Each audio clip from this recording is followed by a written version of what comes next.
La cât de mare sau de mică a fost distanța de a fi din nou selecționerul național? Care a fost povestea din ultimile săptămâni? Și foarte mare și foarte mică. Cum? Și foarte mare și foarte mică? Mare și foarte mică în același timp. Pentru că era greu de presupus că voi putea prelua echipa națională, ținând cont de interesul clubului la care sunt angajați, la care am contract. Și poziția președintelui meu legat de posibilitatea de a antrena și altceva în același timp cu Shakhtarul.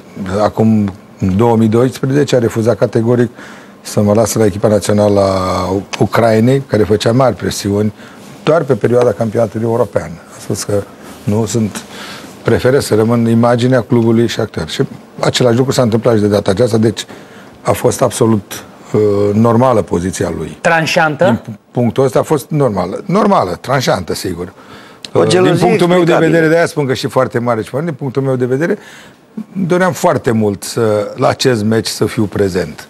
Mi-aș fi dorit foarte mult. Sunt 30 de ani aproape de la acel meci de pomină, pe care nu-l pot uita, pentru că, da, voi, cei din generația mea, da. Sau nu, tu ești mai puțin de... Eu am 67 de ani. Cât? 67. Mulți înainte. De generația mea, voi aduceți aminte de acel meci de pomine. Și aduc aminte n-am mai văzut, nu mai mi-aduc aminte să fi fost vreun antrenor care să urmărească pe repriza a doua, în picioare, pe linia careului de 16 metri. Pe vremea aceea, noi aveam o bancă, așa, pe care eram toți așezați, nu aveam nici măcar scaunele pe fostul 23 august. M-am sculat de acolo și am stat cu un pas în teren.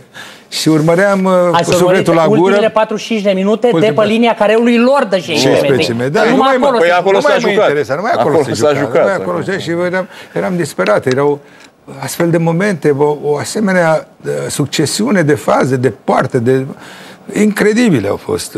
De aceea am putut să apreciez foarte bine și momentul penaltului, care a fost momentul penalt, pe arbitrul a dat care a fost penaltul. Da, a dat penaltul și pe urmă a revenit și a dat minge indirect în careu. Deci de-aia spun că foarte departe, în sensul posibilității oficial de a activa ca antrenor și foarte aproape, pentru că sentimental îmi doream foarte multe. Pe urmă lucrurile s-au liniștit și... Dar cum a fost? A venit președintele Burleanu, a venit la Kiev sau cum a fost? Da, a venit la Kiev și a făcut o întâlnire cu directorul general al nostru, Serghei Palkin, care a luat legătură cu președintele. Și e în regulă. Eu cred că e foarte bine, sigur. A fost un moment cum se spune, în care, din câte am văzut eu și de câte am citit, nu era interesat. Ar fi fost interesată ca eu să revin. Dar eu am fost tot timpul cu sufletul alături de echipa națională.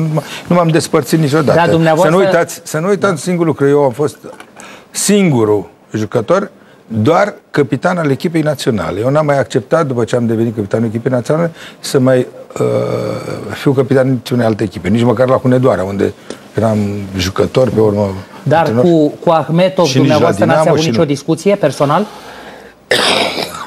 Și haideți să nu vreau să mă întorc la... Pentru că da, uite, curiozitatea o lăsăm la nivelul ăsta. Gata, s-a terminat. Acum... N-ați insistat nicio secundă la Akhmetov? Există un antrenor, în moment de față, al echipei naționale.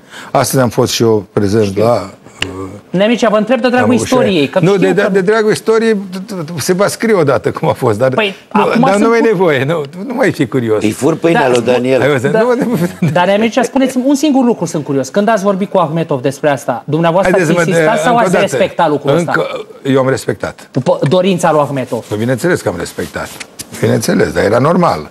Eu sunt angajatul clubului Shakhtar. Sunt un om sub contract. A citit și el, pentru că s-a publicat foarte mult și în Ucraina despre situația de aici și se știa interesul care exista pentru o eventuală prezență a mea la echipa națională pentru acest meci. Dar pe semne că s-au gândit și la faptul că venind odată, pe urmă exista și riscul să nu mai mă întorc. Asta e bună. Da. Și asta există. Sau cel puțin din vară, nu? Nu, vreți să vă spun ceva? Un mare adevăr a spus acum. Că gustând odată și venind, putea să nu vă întoarceți. Da, haideți să lăsăm...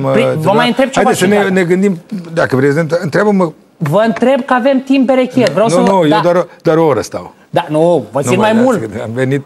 Vă țin mai mult, Mircea. Vreau atâta să vă mai întreb. Ahmeto, când v-ați văzut, v-a întrebat, îți dorești, Mircea, să te duci? Da, sau... eu am vorbit la telefon. Da, și v-a întrebat asta? Îți dorești? Mi-a spus foarte clar, zice, nu, eu mă opun acestei situații, ține cont de faptul că Shakhtar în situația în care este, ne antrenăm pe unde ne antrenăm, jucăm pe unde se poate juca, suporterii noi avem de partea noastră, responsabilitatea e foarte mare și acolo, foarte mare, imensă. Reprezentăm totuși o zonă care este în conflict, o zonă de război, de oamenii ăia care sunt acolo și care... Și ce a zis? Nu se poate. Trebuie să înțelegi situația. De ce mai insiști? Haide să o încheiem aici, că n-are niciun rost.